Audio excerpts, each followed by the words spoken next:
What would you do if the world saw you as prey, but inside you were a predator waiting to roar? Imagine two sisters linked by blood, their backs against the wall, facing a storm of hatred, unaware of the unstoppable power coursing through their veins. This is not just a story. It's a pulse-pounding journey of awakening, where fear turns to rage. Keep watching, because what happens next will leave you breathless.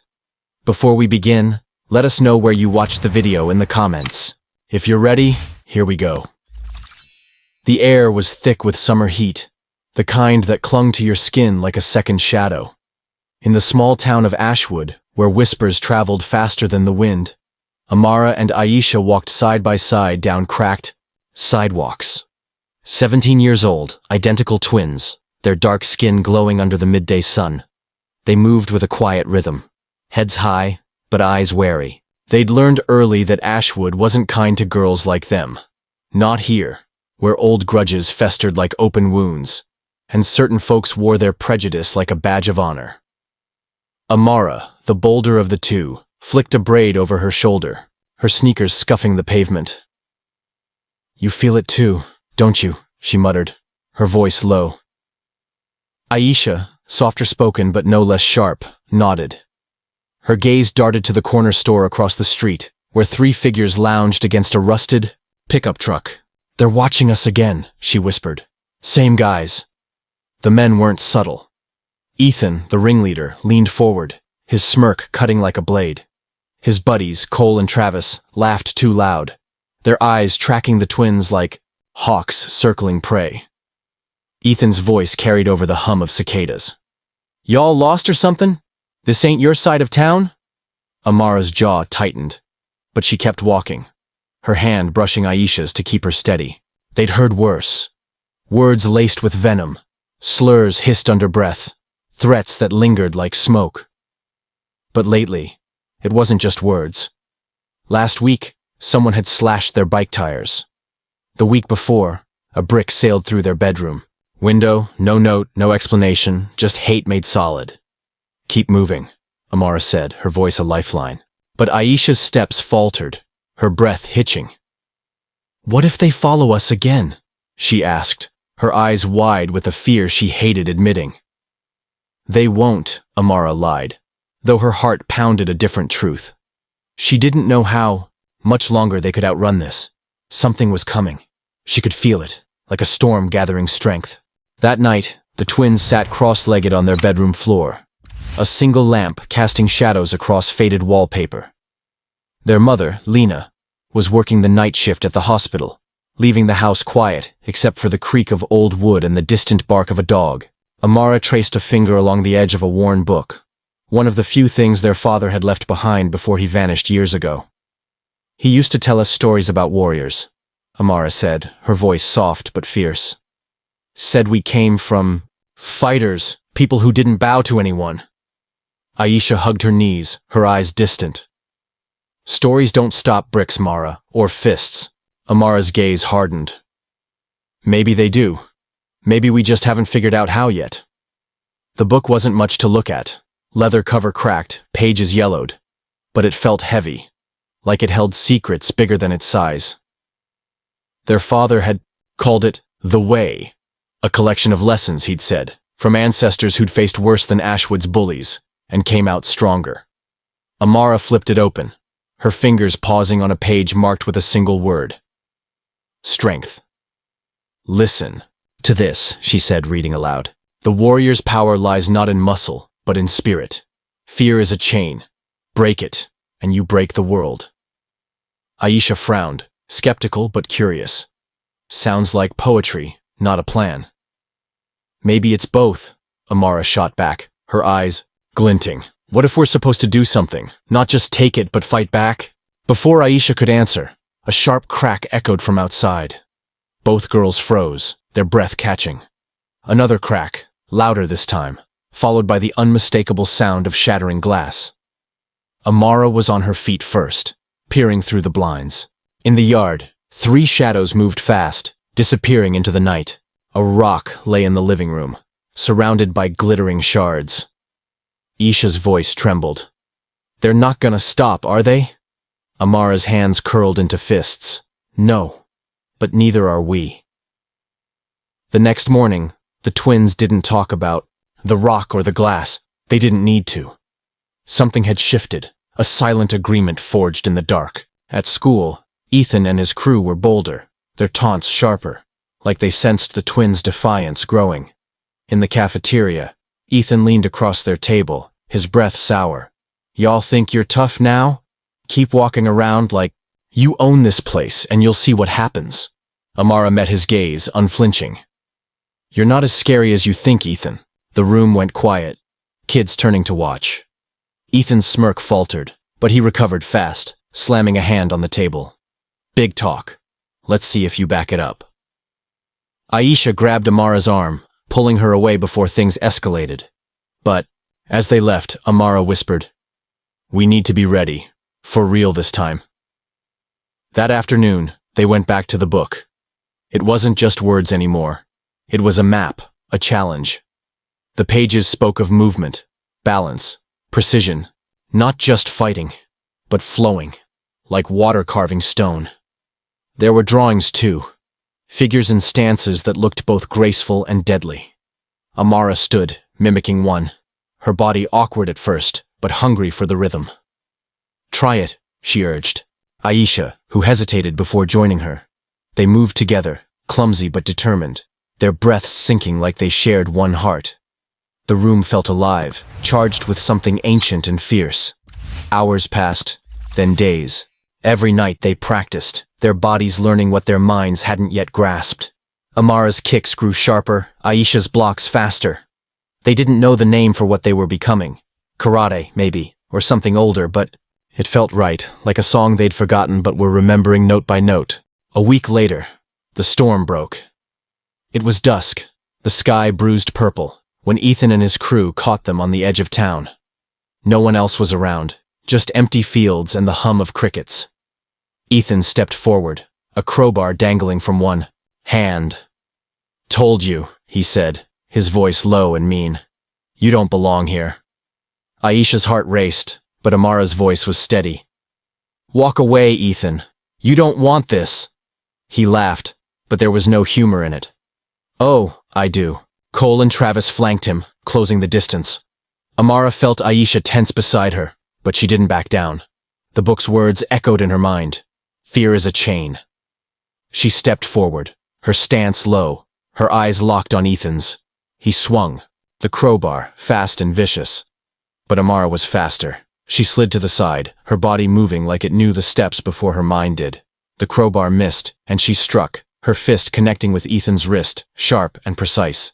He yelped, dropping the weapon, his shock mirrored in Cole's wide eyes. Aisha moved then, her fear burning away. Travis lunged, but she spun, her leg sweeping his out from under him. He hit the ground hard, gasping. Cole hesitated, then charged Amara, but the twins were a unit now, seamless. Amara blocked, Aisha struck, and Cole stumbled back, clutching his jaw. Ethan roared, rushing Amara, but she was ready. She ducked, pivoted, and drove her elbow into his ribs. He crumpled, wheezing, his bravado gone. The fight was over in seconds, but it felt like lifetimes. The twins stood tall, breathing hard, their eyes blazing. "Stay down," Amara said, her voice calm but ironclad. "Or we do this again." Ethan glared, but he didn't move. Neither did his friends. The twins turned and walked away, their steps steady, their hearts pounding with a truth they hadn't fully grasped until now. They weren't prey. They never had been. Back home, they didn't speak for a long time. They sat on the floor, the book open between them, its pages worn, but alive. Aisha traced a drawing of two figures fighting side by side, their forms mirroring the twins' own. "This is us," she said, her voice quiet but sure. "It's always been us." Amara nodded, her eyes fierce. "And it's not over. Not by a long shot." They didn't know what came next. More fights, maybe, or a town that wouldn't change overnight. But they knew one thing. They were warriors, forged in fire, bound by blood. And no one, not Ethan, not Ashwood, not the world, could chain them again. The days that followed were different, though not in ways anyone could pinpoint. The twins moved with a new rhythm, their heads higher, their eyes sharper. Ethan and his crew kept their distance, their bravado replaced by something like fear. Whispers spread through Ashwood, not of hate this time, but of awe. The twins didn't hear them, didn't need to. They were too busy training, growing, becoming. One night, under a sky thick with stars, Amara stood in the backyard, her fists raised, her body fluid as she practiced a new move. Aisha joined her, their shadows dancing across the grass. They didn't speak, but they didn't have to. They were one, unbreakable, unstoppable. And somewhere, deep inside, they knew. This was only the beginning. The stars above Ashwood glittered like scattered diamonds, but Amara and Aisha weren't looking up. Their focus was inward, their bodies slicing through the night air as they practiced in the backyard. Sweat beaded on their foreheads, their breaths steady despite the ache in their muscles. Each move was sharper now, more deliberate, like they were carving their own place in a world that had tried to erase them. The book, The Way, lay open on the porch steps, its pages fluttering in the breeze as if urging them on. Amara paused, wiping her brow, her eyes catching Aisha's. "You feel it, don't you?" she asked, her voice low, almost reverent. "Like we're waking something up." Aisha nodded, her usual hesitation gone. "It's not just us," she said. "It's bigger. Like we're carrying something. Someone." They didn't have a name for it yet, but they felt it. A pulse, a legacy, a fire that had burned long before they were born. Their fathers' stories, once fairy tales, now felt like truths stitched into their bones. Warriors, he'd said. Not just fighters, but keepers of a way of life, a strength that didn't bend, no matter the odds. But strength, they were learning, wasn't loud. It was quiet, steady, like the river that ran through Ashwood's outskirts, wearing down stone, over centuries. And they were ready to wear down anything, or anyone, that stood in their way. The next morning, school felt different. Not because the halls had changed or the whispers had stopped, they hadn't, but because the twins had. Kids parted as they walked, some staring, others looking away. Ethan's absence was noticeable. Word was he'd skipped town for a few days, licking his wounds. Cole and Travis kept their heads down, their usual swagger gone. But Amara and Aisha didn't gloat. They didn't need to. Their victory wasn't in bruising egos. It was in claiming their space, unapologetically. Still, trouble has a way of sniffing out defiance, and Ashwood was no stranger to it. At lunch, a new face appeared at the twins' table. Not a friend, but not quite an enemy either. Marcus, a senior with a reputation for keeping to himself, slid into the seat across from them. His eyes were serious, his voice low. "Y'all stirred something up," he said, glancing around to make sure no one was listening. "Ethan's not done. He's got people, older ones, meaner ones. They don't like what you did." Amara leaned forward, her fork pausing midair. "Let them come," she said, her tone flat but edged with steel. Marcus shook his head. "You don't get it. This ain't just kids anymore. His uncle's got pull, bad pull, the kind that doesn't play fair." Aisha's stomach twisted, but she kept her face steady. "Why are you telling us this?" Marcus hesitated, then shrugged. "'Cause I've seen what they do to people who don't deserve it. And you're not what they say you are." He left before they could ask more, his warning hanging like smoke. Amara pushed her tray away, her mind racing. "We need to be better," she said. "Stronger. Whatever's coming, we can't just wait for it." Aisha nodded, her earlier fear replaced by something fiercer. "Then let's go deeper." That night, they dove back into the way. But this time, they didn't stop at the forms or the stances. They read the words between the lines, the ones that spoke of strategy, of outsmarting enemies who thought brute force was enough. One passage stood out, written in their father's jagged handwriting. "The warrior sees the battle before it begins. Know your enemy's heart, and you've already won." Amara's eyes narrowed. "Ethan's uncle," she said. "We need to know who he is, what he wants." Aisha frowned. "How? We can't just walk up and ask." "No," Amara agreed. a spark lighting her gaze. But we can listen, watch, like hunters. The twins became shadows over the next few days, their training split between body and mind. They moved through Ashwood with purpose, noticing things they'd ignored before, the way certain men lingered outside the bar on Main Street, the low rumble of trucks pulling into Ethan's driveway late at night. They didn't confront anyone, didn't draw attention, they just learned, and what they learned was ugly. Ethan's uncle Ray wasn't just a bully with a louder voice. He was a man with grudges deeper than the town's roots, someone who saw people like the twins as a threat to his version of order. Whispers tied him to things darker than slashed tires, fires that had claimed homes, people who'd left Ashwood, and never came back. He wasn't alone either.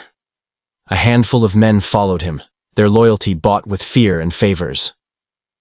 Aisha's voice was tight as they pieced it together. This isn't just about us anymore, is it? Amara shook her head. It never was. The twins didn't flinch from the truth, but it weighed on them. They trained harder, their backyard sessions stretching into the early hours. Amara's punches snapped like breaking branches. Aisha's kicks flowed like a river finding its path. They were no longer just sisters. They were a unit, each move a mirror of the others, each breath a shared resolve.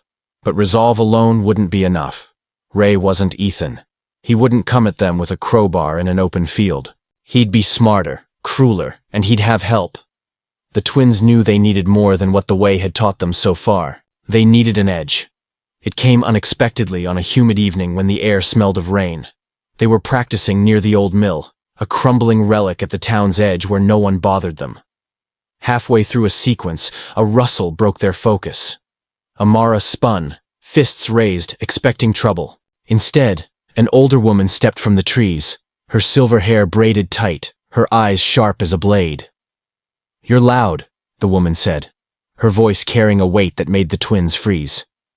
"But you're not wrong." Aisha lowered her guard, wary. "Who are you?" The woman's smile was thin but warm. "Name's Clara. Used to know your father. And I know what you're trying to do." Amara's heart skipped. "You knew him?" Clara nodded, stepping closer. Her movements were fluid, deliberate, like she'd danced with danger and come out on top. "He was one of us, not just a dreamer, a fighter, like you're becoming." "Us?" Aisha echoed, her curiosity outweighing her caution. Clara's gaze softened, but her words were firm. "People who don't bow, who keep the old ways alive. Your book. It's part of it, but it's not the whole story." She didn't explain more that night, but she didn't need to. Clara became their shadow teacher, appearing when they least expected, showing them things the way only hinted at. She taught them to read an opponent's intent in the flicker of their eyes, to turn their own fear into a weapon. She showed them how to strike not just to hurt, but to end a fight before it began. And she told them stories, not of warriors, in far-off lands, but of their own bloodline, of women and men who'd faced hate and carved paths through it. "You're not alone," Clara said one night, her voice steady as stone. "But you're not safe either. Ray's watching. He knows you're not running." Amara's jaw tightened. "Good. Let him watch." Clara's eyes gleamed. "That's the spirit. But spirit needs a plan." The plan came together slowly, built on sweat and whispers. The twins didn't just train, they prepared. They memorized Ray's habits, the routes his trucks took, the men who followed him like dogs on a leash. They didn't talk about fear, though it lingered, sharp and cold. Instead, they leaned into trust in each other, in Clara, in the fire they were forging. One night, Clara brought something new. 2 belts, black as midnight, worn but strong. "Your father's," she said, handing one to each twin. "He'd want you to have them." Aisha ran her fingers over the leather, her throat tight. "He was a black belt?" Clara's smile was fierce. "More than that. He was a teacher. And so are you, whether you know it or not." The belts felt like a promise, a weight they were ready to carry. They tied them on, not as trophies, but as armor. And when they moved, it was with a new certainty, a knowing that went beyond muscle and bone. The showdown didn't come with fanfare. It came on a quiet night, under a moonless sky, when Ashwood felt like it was holding its breath. The twins were walking home from the mill, their steps light but alert, when headlights cut through the dark. 2 trucks, engines growling, blocked their path. Ray stepped out first, his silhouette broad and menacing, his men spreading out like wolves circling a kill. Well, Ray said, his voice oily with confidence. Heard you girls been getting bold. Thought we'd have a talk. Amara's pulse raced, but her stance was steady, her belt tight around her waist. Aisha stood beside her, their shoulders brushing, their breaths in sync. They didn't answer, not with words. Their eyes said enough. Ray's smile faded, replaced by something colder. You think you're tough? Think you can change things? This town's got rules and you don't fit. He nodded, and his men moved, faster than Ethan ever had. But the twins were ready. Amara flowed left, Aisha right. Their movements a dance they'd perfected under Clara's watchful eye. The first man swung, but Amara was gone, her elbow cracking his jaw before he could blink. Aisha spun, her kick landing, hard against another's knee, dropping him with a howl. Ray's confidence cracked, but he was no coward. He came for Amara himself, his fists heavy, his rage hotter than his nephew's. She didn't flinch. She parried, redirected, struck, her father's belt a reminder of who she was. Beside her, Aisha fought like a storm, her strikes precise, her fear burned to ash. The fight was brutal, but it was theirs. Ray's men fell one by one, their numbers no match for the twins' unity. Ray himself staggered back, blood on his lip, his eyes wide with something new. Respect, or maybe fear. Enough, he rasped, raising a hand. His men froze, battered and breathless. You win, for now. Amara stepped forward, her voice low, but clear. Not for now. For good. Ray's jaw twitched, but he didn't argue. He backed away, his men limping after him, the trucks roaring into the night. The twins stood alone, the silence ringing in their ears, their chests heaving, but their spirits soaring. They didn't celebrate. Not that night, not the next. They went home, cleaned their scrapes, and sat with the way open between them. Clara found them at dawn, her eyes proud but serious. You did what you had to, she said. But don't think it's over. Strength, like yours, it draws attention, good and bad. Amara tied her belt tighter, her gaze steady. We're not hiding anymore. Aisha nodded, her voice soft but fierce. We're not running either. Clara's smile was a warrior's smile, one that knew the cost of standing tall. Then keep learning. Keep fighting. You're not just your father's daughters. You're your own. Ashwood didn't change overnight. Hate doesn't vanish, like morning mist. But the twins did. They walked taller, trained harder, lived bolder. They were warriors, not because they'd won a fight, but because they'd chosen to rise, again and again, no matter what came. And under the stars, in a backyard that had seen their sweat and their fire, they kept moving. 2 sisters, 1 soul, carving a path no one could take away. The weeks that followed the fight with Ray were quieter, but not peaceful. Ashwood carried a tension, like a held breath waiting to break.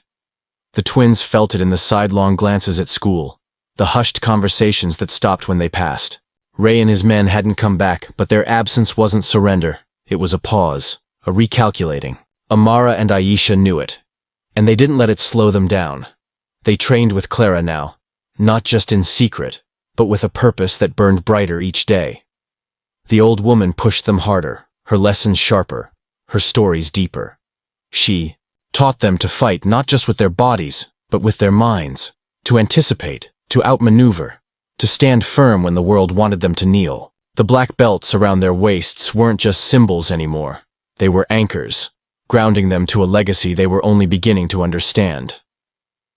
One evening, as the sun dipped low, painting the mill's ruins gold, Clara sat with them, on a fallen beam, her hands folded like she was holding something precious. You've got it now, she said, her voice steady but warm. The fire. The way. But it's not enough to fight for yourselves. Amara frowned, wiping sweat from her brow. What do you mean? Clara's eyes, lined with years of battles seen and unseen, held theirs. You're not just warriors. Your keepers. What your father gave you, what I'm giving you. It's not for you alone. It's for those who come after. Aisha's breath caught, her fingers brushing the belt at her waist. You mean, teach? Clara nodded. Not now, maybe, but one day. The world's got plenty of fighters. What it needs is people who show others how to stand. The twins didn't answer, not right away. The weight of her words settled slowly, like dust after a storm. They weren't ready to think that far ahead, not with Ray's shadow still looming, not with Ashwood's grudges still alive. But the seed was planted, and it took root in the quiet moments, when they moved in sync under the stars or read the way by lamplight. Trouble came again, as it always did. But this time it wasn't a fist or a crowbar. It was a fire, not literal flames, but a rumor, vicious and fast, spreading through Ashwood like dry grass burning. Someone, nobody knew who, though the twins had their guesses, started whispering that Amara and Aisha were troublemakers, dangerous, a threat to the town's peace. The words twisted, grew teeth, turned neighbors' nods into glares. At school the air was heavier. Kids who'd once kept their distance now muttered slurs under their breath. Teachers, usually indifferent, watched the twins too closely, like they were waiting for a misstep. Even Marcus, their cautious ally, pulled back, his warnings replaced by uneasy silence. Amara felt the shift like a blade at her back, but she didn't waver. They're trying to scare us, she told Aisha one night, their bedroom lit by a single candle. Make us small again. Aisha's eyes were fierce, her voice steady. They can try. They won't win. But the rumors weren't aimless. They were a signal, a tightening noose. Ray was back, not with trucks or fists, but Dan with something colder. Control. He'd been talking, spreading his poison, rallying those who'd always resented the twins' defiance. He didn't need to fight them himself, not when he could turn the town against them. The breaking point came on a chilly evening, the kind where the air bit at your knuckles. The twins were walking home, their breath visible when they saw it. Their front door, ajar, the lock splintered. Amara's heart sank, but her instincts kicked in. She grabbed Aisha's arm, pulling her to the side of the house, their steps silent. Stay sharp, Amara whispered, her body low, her senses alive. They crept to a window, peering inside. The living room was a wreck, furniture overturned, books scattered, their mother's framed photos shattered. And there, in the kitchen's dim light, stood Ray, not alone. 3 men flanked him, their faces hard, their hands empty but heavy with intent. Lena, their mother, wasn't home. She was safe at the hospital, thank God. But this wasn't about her. It was about breaking the twins, once and for all. Aisha's breath hitched, but Amara's grip steadied her. We end this, Amara said, her voice a vow. Tonight. They didn't rush in. They planned, quick and quiet, their minds as sharp as their fists. Clara's lessons echoed. Know your enemy's heart. Ray wanted fear, control, submission. They'd give him none of it. The twins moved like shadows, slipping through the back door, their belts tied tight, their hearts louder than their steps.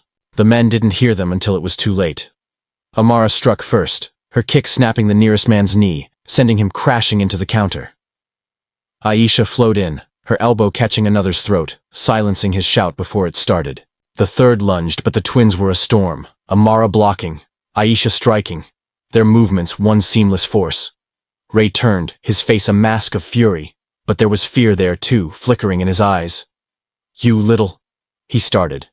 But Amara cut him off, her fist grazing his jaw, not hard enough to drop him, but enough to make him stumble. This is our home, she said, her voice low, lethal. Our town. You don't get to decide who belongs. Ray swung, wild and desperate. But Aisha was there, redirecting his arm, twisting it until he gasped. The twins didn't gloat, didn't taunt. They fought like warriors, not bullies, precise, purposeful, unstoppable. Ray's men scrambled to their feet, but one look at the twins' eyes, burning, unyielding, sent them retreating, their courage gone. Ray fell to his knees, his breath ragged, his empire of fear crumbling. You can't, he spat, but Aisha's voice cut through, calm and final. We already have. They didn't tie him up, didn't call for help. They didn't need to. Ray's power was broken, not by violence, but by their refusal to bend. He left that night, his men trailing him, their trucks fading into the dark. Ashwood would hear the story. Not the rumor, but the truth. And it would change things, slowly, unevenly, but undeniably. The twins didn't sleep. They cleaned the house, board by board, shard by shard, their hands steady though their hearts raced.